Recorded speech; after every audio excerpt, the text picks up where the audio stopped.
And a hearty welcome to you, Dave LaMont with a nooner. And as you can see by being in the big green room, this is not live, but it is recorded on the same day. Doing a little drive in today, so I'm just not going to be able to do a live show at noon. If you have come here for a detailed breakdown of the upcoming Super Bowl, go somewhere else. Lord knows there's so much of that stuff out there. I mean, I've thought about it, but what am I going to tell you that you haven't already heard 35 times over, unless you've somehow gone into a shell and not watched any of the sports networks or really anybody with their thoughts on the game? So I'm just going to leave it be. I'm excited about it because it's a couple of, well, the Rams aren't that, but Matt Stafford, Joe Burrow, you got compelling stories there. The Bengals giving hope to the hopeless, telling people like, say, the Dolphins, for example, or the Browns, or the Lions, or some of these franchises that either haven't been in at all or haven't been in a while. Hey, there's hope for you. Look what we did. We drafted intelligently. Actually, they couldn't possibly screw up the draft, but still, Joe Burrow turns out to be a terrific player. Let's hope he can maintain it. I'll offer you this. I don't even know which way to tell you to bet. 4.5, whatever. Burrow just has some kind of aura about him that makes you think he can overcome anything. Logically, the Rams' defensive line will cause so many problems that it will affect him. And that's kind of where I'm going with this, but that's about it. Just enjoy the game and the commercials and have a good time. The halftime show, have a great time with it. I'm looking forward to the whole thing myself. Our house is rooting for the Bengals. But what I did want to talk about is some of y'all are weird. And here's what I mean. I want to talk a bit about appearances and expectations about two people that have been in the news, one especially locally, that's Mike McDaniel, the new Dolphins coach. And then I want to talk about the coverage of Mikaela Shiffrin, because some of you all just don't seem to understand what television is about. Let's talk about McDaniel first.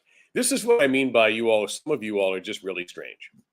Apparently, because Mike McDaniel doesn't look like he can bench press 450 and wakes up every day screaming at everybody in the house, screaming at people at the drive-through and screaming at people who answer, scream, coach, I'm a coach, kill, that it bothers some of you.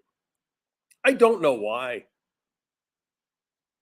The guy is not exactly a brand new coach. He's been around.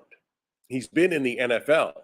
He's an offensive coach, which, of course, given the tradition of trading offense and defense and offense in pro football and college football, we're going now with an offensive mind. And if this doesn't work, they'll get a defensive mind. Anywho, I don't understand why that bothers you. I don't. You have this perception that you've got to break through. I don't think Bill Walsh and Joe Gibbs were fist smashing through wall badasses. They sure crept up a lot of Super Bowls, didn't they? Yeah, ton of them. So they don't have to look like Mike Ditka in his early days or be a Lombardi figure. Tom Landry spoke about 6 words a day. It matters what happens during the games, doesn't it? Okay, good. I have absolutely no idea if he will be a successful head coach because he has no record. But somebody has to start somewhere. Yes, there is a history of assistant coaches not working out well here. I get it. And perhaps you're nervous about that. There were other candidates. Jim Caldwell comes to mind, a respected coach who did well in Detroit, which nobody else has been able to do since he left.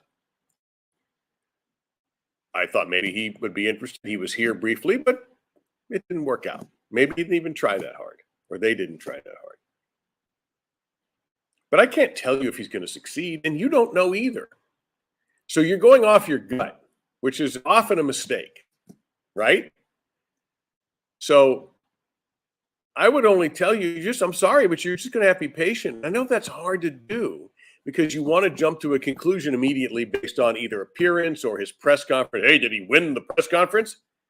You know how many coaches are in the Hall of Fame because they won a press conference? Exactly.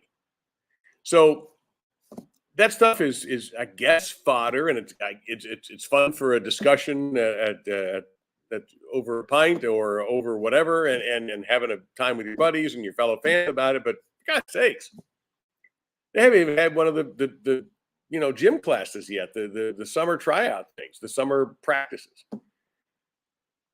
So I'm sorry if the guy doesn't appear that he will build a brand new house with 3 fingers and glue, but why don't we watch as a football coach how? Because look, let's face it, you're hiring this guy to improve an offense that was last year. The defense began to play better, and it is clear that they're all in on Tua Tagovailoa.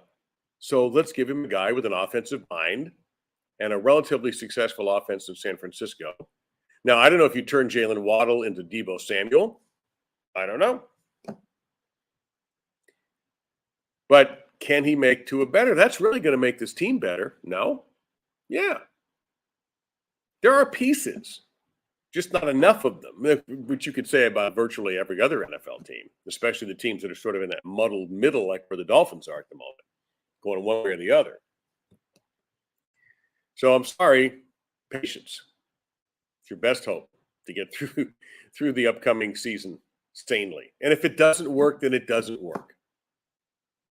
Hopefully they'll give him some time. There's no real new news about Brian Flores' lawsuit.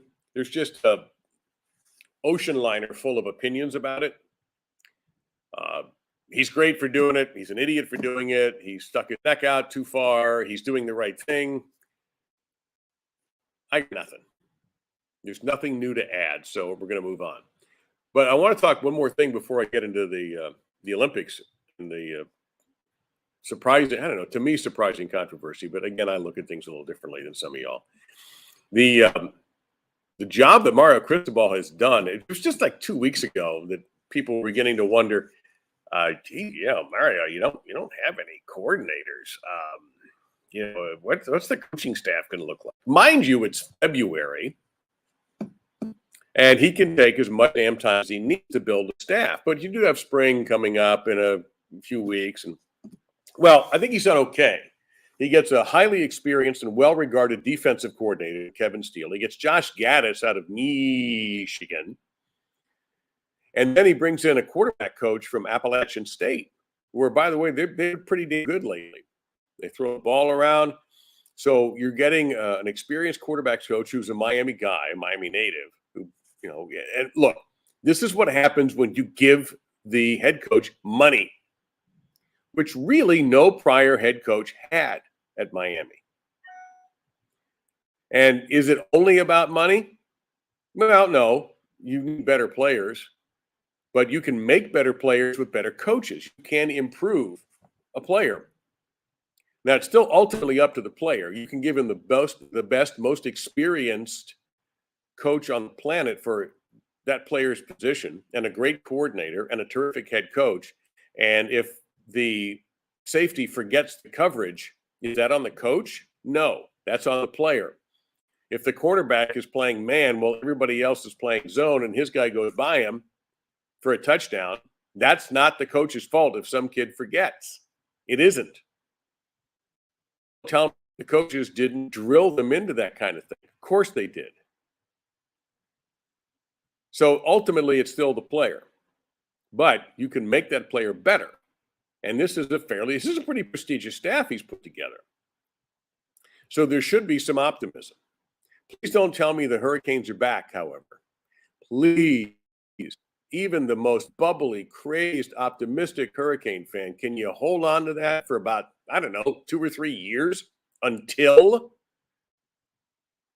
there's a consistent pattern of winning and contending and maybe winning an ACC title? Then you can start it. Okay? Good. We got this over with. I'm getting right to the point on this. I'm not going to waste any more time. Thank you. Nobody is back. Nobody. You're either the programs that have left, like Alabama and now Georgia, or you're back, but are you? Remember when Miami was back at 10-0? What's happened since then? Exactly. So please don't tell me anybody is back. Now, the other thing is the coverage of Mikaela Shiffrin, the American Olympic skier, who's had a difficult time so far. Wiped out in 2 events, off the podium in a third. She was heavily favored to win some gold medals, at least probably 2, maybe more, or at least hit the podium, top 3. And she was a golden girl. She was in the promos. She's done advertising. She was built up. When you're NBC and you're a primetime programming and you have the bit of a handicap of having a lot of events that are, because of the time difference between here and China, you have to milk out your stars. You have to find your stars. Why do you think Shaun White got so much coverage? And he just finished 4th today, by the way, unfortunately off the podium. The skating, Nathan Chen, Chloe Kim, and these are named performers. And like any other primetime event, you're pushing your name performers. That's why in swimming, it's Katie Ledecky. It used to be Michael Phelps. It's Caleb Dressel. For gymnastics, it was supposed to be Simone Biles. That didn't work out. And it became a story into itself because it didn't. And she chose to walk away except for one final event. And that was her decision. And it worked for her. Mikaela Shiffrin doesn't seem to have that issue. She's just not on her best form, which does happen,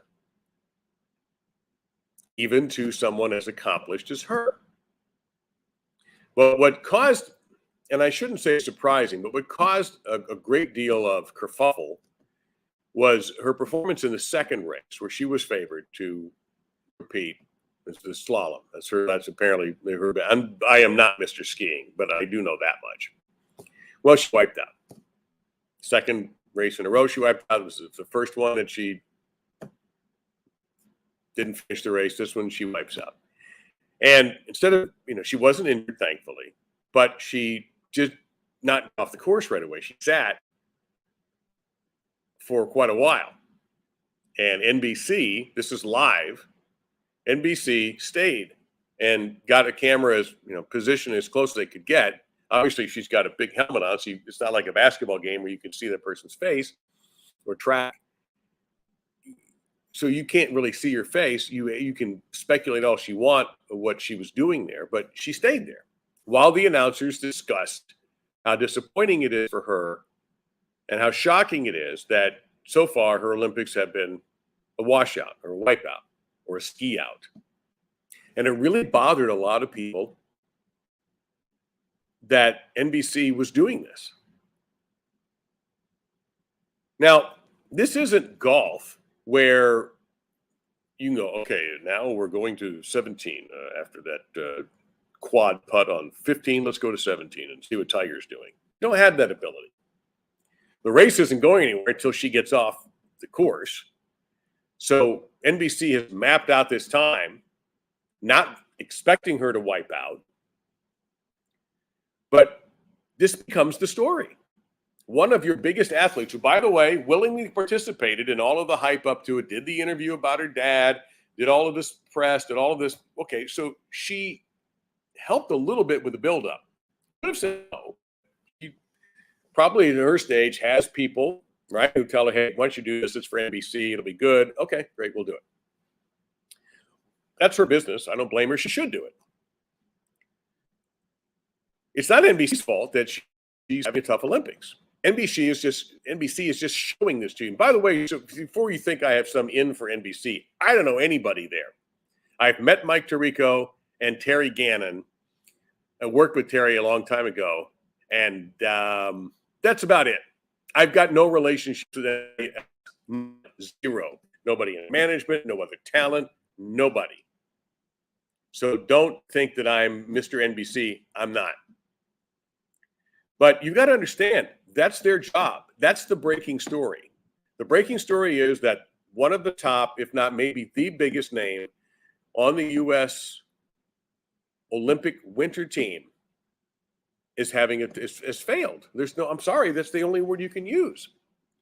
It happens. Michael Phelps didn't win every race. Katie Ledecky didn't win every race. And you cover that.